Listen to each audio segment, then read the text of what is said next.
Bonjour tout le monde, bienvenue sur ma chaîne. Je suis Corinne Cliquet, infirmière de formation avec un DU d'éducation thérapeutique du patient, patiente ressource SDRC ou algodystrophie, coach en santé, praticienne en hypnose et mindfulness.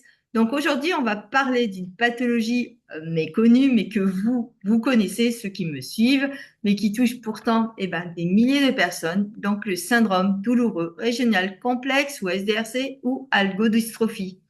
Malheureusement, ce syndrome est entouré de nombreuses idées reçues qui peuvent retarder le diagnostic et aggraver la souffrance des patients.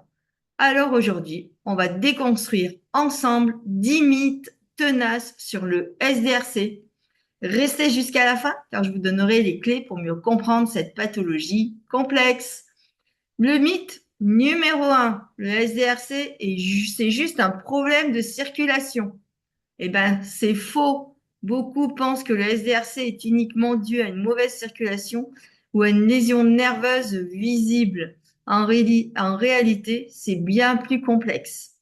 Le SDRC peut survenir après divers traumatismes, même mineurs, sans qu'on identifie de lésions nerveuses spécifiques. On distingue d'ailleurs deux types. Le SDRC de type 1, sans lésion nerveuse identifiable, qu'on appelle algodystrophie. Mais je vous l'ai dit, hein, ces termes algodystrophie, algoneurodystrophie, il faut les faire disparaître. Le SDRC de type 2, avec une lésion nerveuse patente, c'est ce qu'on appelait l'algoneurodystrophie ou causalgie. Les mécanismes impliquent des modifications à la fois centrales au niveau du cerveau et de la moelle épinière et périphériques. Là, je parle des systèmes nerveux. Et ce n'est pas qu'une simple lésion comme on l'entend souvent.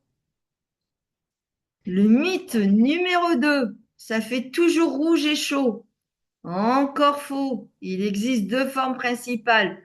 Donc la forme chaude, effectivement, rouge, chaude, gonflée. La forme froide, pâle, froide, avec parfois une peau qui change d'aspect.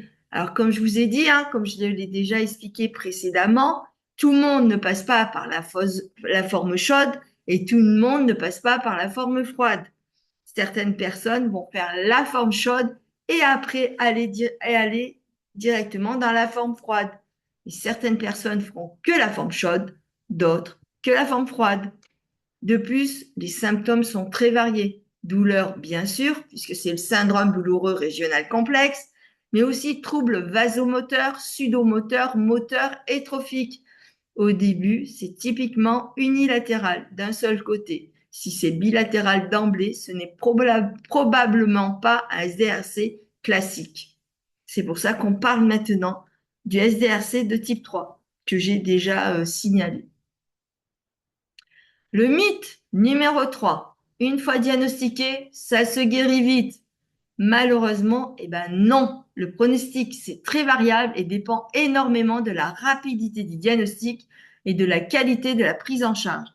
Il y a une phrase que je dis souvent, on connaît la date du mariage avec le SDRC ou algodystrophie, mais on ne connaît pas la date du divorce. Et ça, c'est important à retenir pour tout le monde. Donc, on laisse tomber le fameux au bout de, vous en avez pour 2 ans et dans 2 ans, vous allez guérir. C'est faux. Pour certaines personnes, oui, mais pour d'autres, non. Voici la réalité des chiffres. Environ 30% des patients peuvent récupérer complètement dans l'année, mais seulement, et je dis bien seulement, si le traitement commence très tôt. D'autres connaîtront une évolution chronique malgré tous les traitements, d'où l'importance cruciale d'un diagnostic précoce. Le mythe numéro 4, c'est héréditaire, ça se transmet en famille. Faux, il n'y a pas de transmission héréditaire directe. Je dis bien directe du SDRC, car certains vont me dire, certes, on observe parfois donc des prédispositions ou des agrégations familiales, mais ce n'est pas une maladie génétique qu'on transmet à ses enfants. Chaque cas est unique. Mythe numéro 5.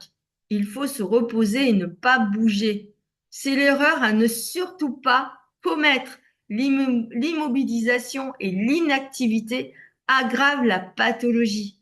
Au contraire, la mobilisation douce et progressive, tout en respectant vos douleurs, accompagné de kinésithérapie adaptée. Donc, le kiné ou la kiné doit s'adapter à vous et non pas en disant vous avez un SDRC, eh ben vous devez faire ça. Tous les SDRC doivent faire ça. Non, comme on l'a dit, chaque cas est unique. Donc, le ou la kiné doit s'adapter à vous et à vos douleurs. Donc, il est essentiel pour préserver donc la fonction. Et le mouvement, c'est la vie, même et surtout avec un SDRC. Même si aujourd'hui vous faites 2 pas, demain vous en faites plus qu'un, ne prenez pas peur, c'est normal. C'est la maladie qui est comme ça. Un coup ça va, 2 secondes après ça ne va plus. C'est comme ça. Alors je rectifie mon erreur, j'ai parlé de maladie. C'est un syndrome, ne faisons plus l'erreur. J'ai expliqué la différence entre syndrome et maladie dans une vidéo précédente. Donc, ne tombez pas dans ce qu'on appelle la kinésiophobie, la peur du mouvement. Non, bien au contraire, vous devez bouger et même, il est primordial. Mais respectez toujours votre douleur.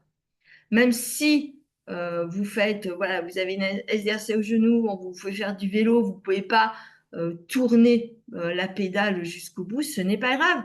Un tout petit mouvement, ça suffit. Chaque jour, on augmente un petit peu si on peut, si on a pas mal. Mais bougez. Le mythe numéro 6. Les plantes et méthodes naturelles suffisent. Alors attention aux nuances importantes. Les approches complémentaires comme l'acupuncture, la relaxation ou la thérapie miroir peuvent effectivement aider et font partie de l'arsenal thérapeutique. Mais elles ne remplacent jamais les traitements médicaux et la rééducation. L'approche doit être globale et coordonnée. Et ça, c'est important.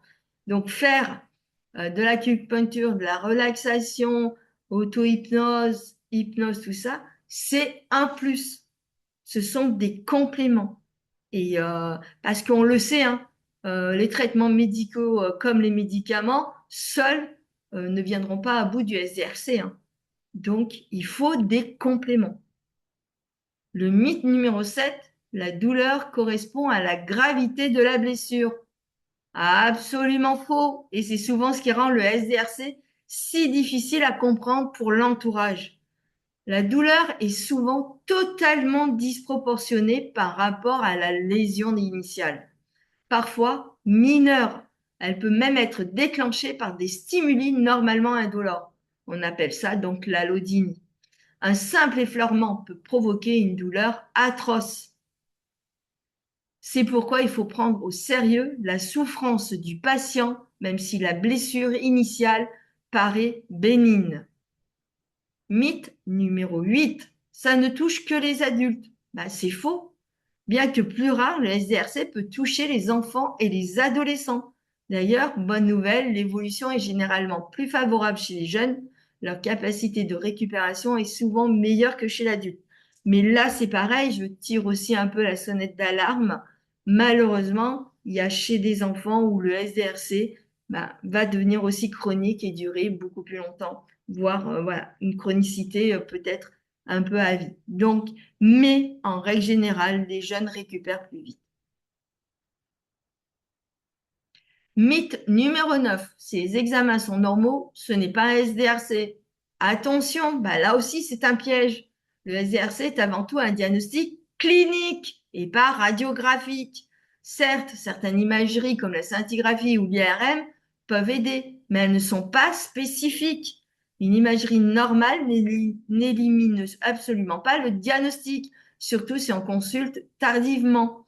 Le médecin doit se baser principalement sur l'examen clinique et les symptômes, et surtout sur les fameux critères de Budapest, dont j'ai assez souvent parlé dans d'autres vidéos antérieures aussi. Et le mythe numéro 10, un seul traitement suffit. Eh bien là aussi, c'est faux. On a un peu parlé auparavant. Et c'est crucial de le comprendre. Le traitement du SDRC, c'est multimodal. Cela signifie qu'il combine des médicaments neuropathiques et anti-inflammatoires. On en donne de temps en temps, mais pas tout le temps. Hein. Ce n'est pas des médicaments spécifiques pour l'algo. de la kinésithérapie adaptée, parfois des interventions comme des blocages nerveux, de la neuromodulation dans certains cas, des thérapies psychologiques pour gérer la douleur chronique. Alors, thérapie psychologique, ça ne veut pas dire que vous êtes fou, hein. Cela va permettre de mieux gérer la douleur. Parce que ça va vous permettre de mettre des mots sur vos mots MOTS sur vos mots MAUX. Et puis, il y a aussi l'hypnose. Ça fonctionne très bien, surtout si on vous apprend l'auto-hypnose. Il y a aussi tout ce qui est le mindfulness, la méditation en pleine conscience. Il y en a de plus en plus. Moi, je sais que là, je propose un programme de 8 semaines en, en présentiel, mais aussi je fais un autre programme en visio. Donc, vous êtes chez vous et tout. Et là, c'est vraiment sur le mindfulness, sur la pleine conscience, et c'est pour soulager la douleur chronique. Et je peux vous dire que ça fonctionne. Et bien d'autres approches selon chaque patient. Après, ça va être à vous aussi, les patients, de rechercher. Là, je vous donne certaines choses. Il y a la vitamine C, hein, on en a parlé aussi. Je vous donne certaines choses, mais à vous de rechercher ce qui vous convient. L'essentiel, c'est de faire ce qui vous convient. Si par exemple, vous tentez l'hypnose et l'auto-hypnose, vous vous rendez compte que ça, chez vous, ça ne marche pas, ça ne vous convient pas, ne continuez pas à le faire. C'est pas parce qu'on vous a dit d'aller vers l'hypnose ou l'auto-hypnose qu'il faut le faire. À vous de tester d'autres thérapies qui peuvent être complémentaires à tout ce que je vous ai donné là. Mais à vous de rechercher ce qui vous convient. N'oubliez pas, SDRC unique, patient unique. Donc, chaque cas nécessite une approche personnalisée et ça, c'est important. Faites aussi votre cahier de douleur parce que plus vous allez le faire, quand vous allez le relire, vous allez voir, vous allez vous dire, oula, mais là, j'ai progressé. J'ai moins de douleur qu'il y a 2, 3 jours et tout. Tenez aussi un cahier de positif parce que le cerveau humain, n'oubliez pas que le cerveau humain, malheureusement, retient que ce qui est négatif. Donc, apprenez à écrire ce qui est positif. Pourquoi je vous dis ça? Vous le faites par exemple pendant un mois. Au bout d'un mois, vous allez le relire et vous allez vous apercevoir que finalement, vous avez eu des choses positives qui vous sont arrivées malgré les douleurs atroces du SDRC. Donc voilà, je vous donne des petites astuces. À vous de voir et faites votre propre approche personnalisée. En conclusion, ben voilà, nous avons déconstruit ensemble 10 idées reçues majeures sur le SDRC. Je pense qu'il doit en exister d'autres, mais là, j'ai essayé de vous donner les majeures. J'espère que cette vidéo vous aura aidé à mieux comprendre cette pathologie.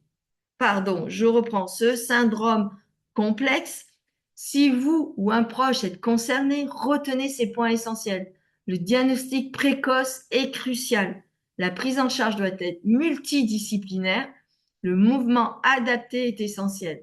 Chaque cas est unique. Chaque patient est unique. Chaque SDRC est unique ou algodystrophie.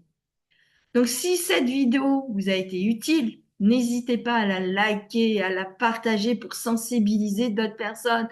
Nous devons sensibiliser sur ce SDRC. Je ne peux pas tout faire toute seule. Vous devez aussi le faire. Plus on parlera du SDRC et plus nous, patients, on sera crus et on sera mieux pris en charge. Abonnez-vous pour d'autres contenus sur la santé et dites-moi en commentaire si vous avez d'autres questions sur le SDRC. Prenez soin de vous et je vous dis à bientôt dans une prochaine vidéo.